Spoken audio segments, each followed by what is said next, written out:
할렐루야. 4월 19일 금요일 원포인트 큐티 가운데 오신 여러분들을 주님의 이름으로 사랑하고 축복합니다. 오늘 하나님께서 우리에게 주신 말씀은 창세기 40장 1절에서 15절까지의 말씀입니다. 창세기 40장 1절에서 15절까지의 말씀 다 같이 한 목소리로 읽도록 하겠습니다. 그 후에 애굽 왕의 술 맡은 자와 떡 굽는 자가 그들의 주인 애굽 왕에게 범죄한지라. 바로가 그 두 관원장 곧 술 맡은 관원장과 떡 굽는 관원장에게 노하여 그들을 친위대장의 집안에 있는 옥에 가두니 곧 요셉이 갇힌 곳이라. 친위대장이 요셉에게 그들을 수종들게 하매 요셉이 그들을 섬겼더라. 그들이 갇힌 지 여러 날이라. 옥에 갇힌 애굽 왕의 술 맡은 자와 떡 굽는 자 두 사람이 하룻밤에 꿈을 꾸니 각기 그 내용이 다르더라. 아침에 요셉이 들어가 보니 그들에게 근심의 빛이 있는지라. 요셉이 그 주인의 집에 자기와 함께 갇힌 바로의 신하들에게 묻되 어찌하여 오늘 당신들의 얼굴에 근심의 빛이 있나이까. 그들이 그에게 이르되 우리가 꿈을 꾸었으나 이를 해석할 자가 없도다. 요셉이 그들에게 이르되 해석은 하나님께 있지 아니하니까 청하건대 내게 이르소서.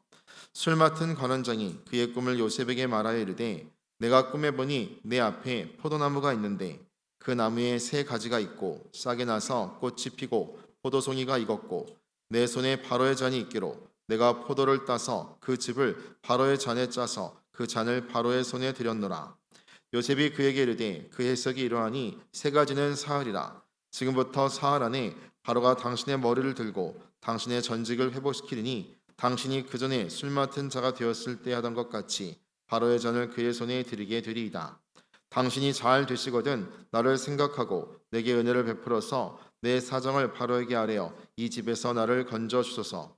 나는 히브리 땅에서 끌려온 자요 여기서도 옥에 갇힌 일은 행하지 아니하였나이다. 아멘. 이 시간 해석은 하나님께라는 제목으로 담임 목사님께서 큐티 인도해 주시겠습니다. 할렐루야. 자, 오늘 4월 19일 금요일입니다. 성령의 금요일, 불타는 금요일, 은혜로 우리가 함께 하나 되는 소멸과 에너지를 얻는 금요일 되시기를 바랍니다. 자, 오늘 요셉 얘기가 계속됩니다. 창세기 40장 1절에서 15절 말씀인데요. 오늘 요셉이 애굽의 그야말로 시위대의 감옥에 갇히지 않았습니까? 그 감옥에 갇힌 요셉, 자, 바로의 최고급 관리, 여기서 보니까 술 맡은 관원장과 떡 굽는 관원장이 어떤 죄로 인해서 함께 투옥이 돼 있었습니다. 자, 그럴 때 요셉이 여기에 들어가서 그들이 최고급 관리이기 때문에 감옥 안에서도 그들을 섬기는 종이 필요한 거죠. 그래서 시위대장 그 감옥의 친위대장이 요셉을 그들에게 수종들도록 함께 투옥을 해 놓은 겁니다. 그러므로 요셉은 감옥 안에서 왕의 최측근 어떤 신하들을 직접 감옥 안에 살면서 그야말로 몇 박 며칠 또 수십 박 수십일 이렇게 하듯이 그들과 함께 생활하며 애굽의 모든 것을 소상하게 배울 수 있는 기가 막힌 어떤 기회를 갖게 된 겁니다. 요즘도 감옥에 들어가면 남을 사기하거나 아니면 남에게 흉악범이 된 사람들은 감옥에 들어가서 더 무시무시한 죄의 노하우를 알고 나와서 더 큰 죄를 짓는 경우를 많이 보게 되는데, 그게 일종의 감옥 안에서 서로 간에 서로 자기가 했던 것들을 얘기하다 보면 그렇게 피하고 저렇게 맞고 저렇게 사기치고 하는 것들로 배워서 더 큰, 그래서 참 이게 문제가 되는 겁니다. 교정이 아니고 오정이 되는 거예요. 근데 요셉은 그들에게 있어서 바로의 모든 궁정의 분위기나 시스템이나 그 다음에 여러 가지 행정조직을 얘기하다 보면 쭉 듣지 않겠습니까? 하나님께서 이만큼 좋은 가정교사가 없는 거예요.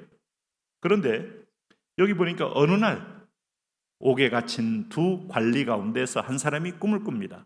자, 두 사람이 거의 비슷하게 꿈을 꿔요.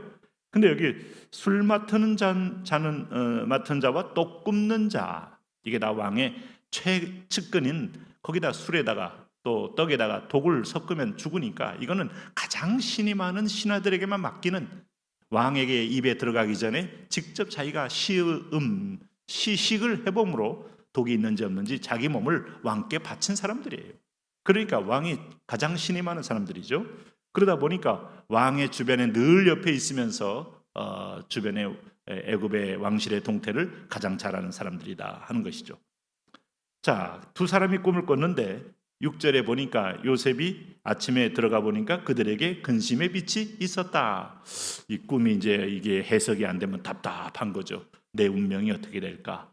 이게 보니까 꿈이 계시적인 꿈이에요. 우리가 일반적인 개꿈이 의식과 무의식의 이 작용을 통하여 그야말로 개꿈이 있지만은 뭔가 이 계시적으로 주어진 꿈이 있잖아요.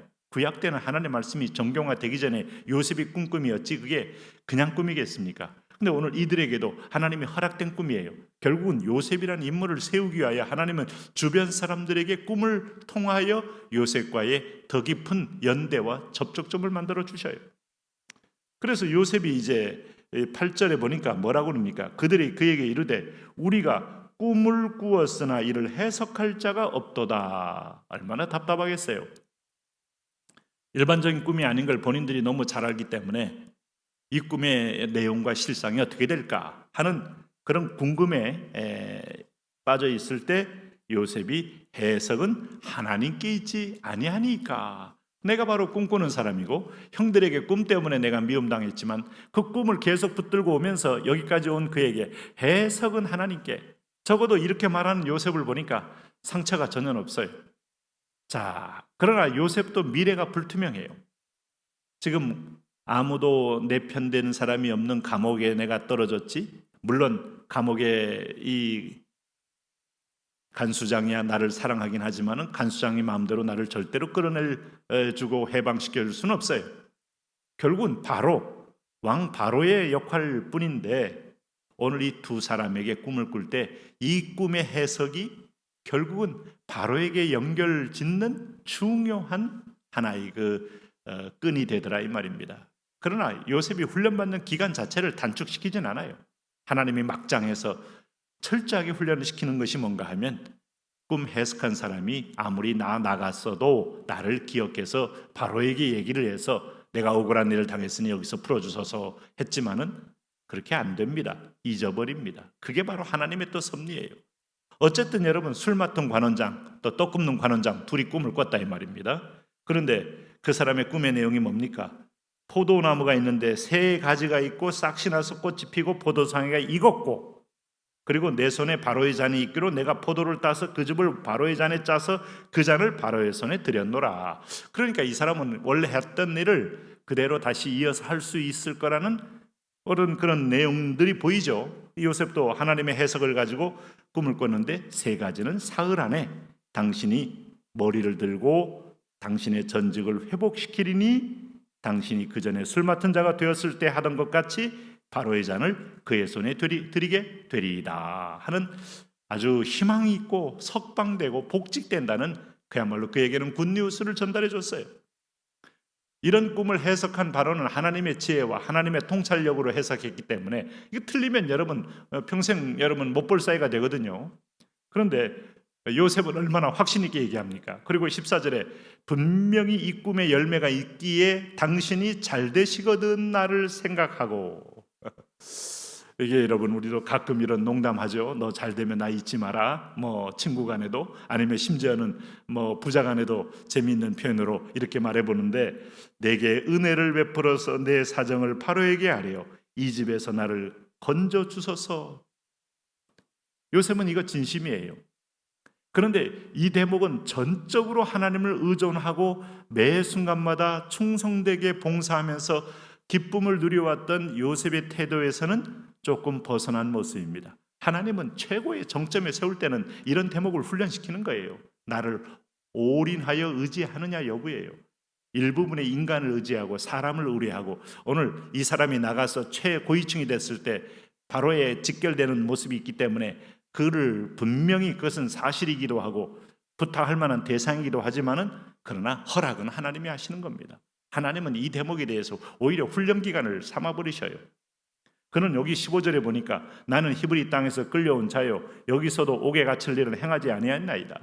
맞는 말이고 그는 정직한 사람이었지만 그러나 하나님의 큰 주권적 섭리를 믿고 따라와서 형들에게 불평하지 않고 오늘 보디발의 아내에게 불평하지 않고 또 감옥에 와서도 묵묵히 그분의 인도를 받으면서 하나님의 해석을 받고 하나님의 은혜로 오늘 간수장이 그에게 복을 준 그 하나님을 더 신뢰했다면 굳이 이런 말 하지 않아도 될 것 같지 않았나 할 만큼 하나님은 요셉을 수준 높게 훈련시키는 겁니다. 이게 다 불신앙의 조각들이 이렇게 사람에게 의존하며 살 길을 찾는 모습으로 하나님은 중심을 보시는 거예요. 여러분, 하나님 정확하십니다. 우리를 훈련할 때 전적인 의뢰, 전적인 하나님께 맡기는 것. 여러분, 하나님의 기준은 지금도 포기되지 않고 있어요. 기준을 낮추고 있지 않아요. 오늘도 아이도 맡기고, 오늘 가정의 모든 대소사도 맡기시고, 당신의 인생의 후반부도 맡기고, 내 건강도 맡기고 걱정도 맡겨버리고, 오늘 자유하며 이 인생의 걸음이 기쁘게 걸어가시길 바랍니다. 하나님, 환경과 여건이 그렇게 안 보여도 자유할 영적 권세를, 믿음을 더하여 주옵소서. 예수님 이름으로 기도합니다. 아멘.